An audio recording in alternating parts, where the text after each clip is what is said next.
everybody, this is Reina. I would like to share a story with you guys tonight. Yes, it is a part of a series of what really that happened to you? Yes, okay.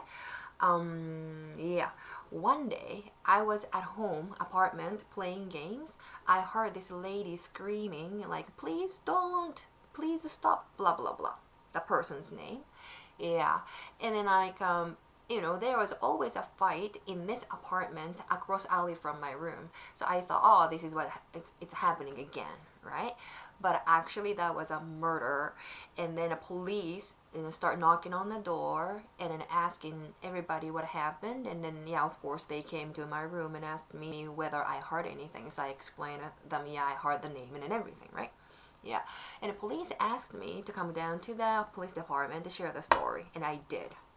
And then at that time, the murderer was actually on the run and wasn't arrested yet. So I told and asked this investigator to call me up and let me know when this guy was arrested, because I was really freaking out, right? Just in case that he's in the bush and checking out what I'm doing and then try to attack me because he knows that I went to police department to share the information, right? But basically nothing happened. Police didn't call me. I was waiting. There's no news on the newspapers or on the TV. So I was like, what the hell is going on?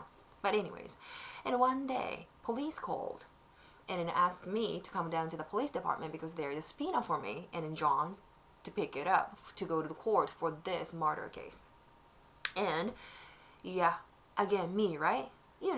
Snaps, right? Basically told the police that I told you to call me when the guy was arrested and you guys didn't do that for me, and then when you need me and just call me up and say please do this, do that. That's bullshit, right? Yeah, oops.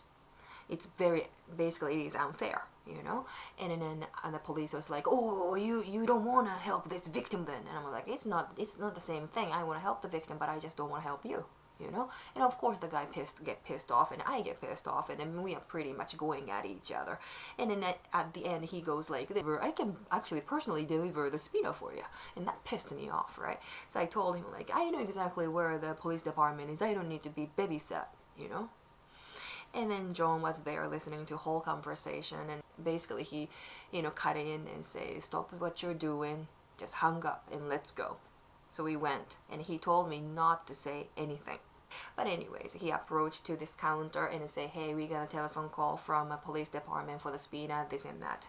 So he stated his name, he got this envelope, and then this policeman of course asked my name, and then I said I'm Reina, and this guy basically gave me a look. Oh, this is the and you know what he did? He grabbed the envelope and tossed it on the table, and it flew off the table and then ended up being on the floor. And then I had to pick it up. That pissed me off. But you know what? I learned the lesson. Okay? You might be thinking that I would say, the way he treated is this and that. Of course, I didn't like the way they treated me. But you know what? I could actually stop it, right? I could, calm down a little bit and less emotional and handle the situation. I didn't need to pick the envelope up.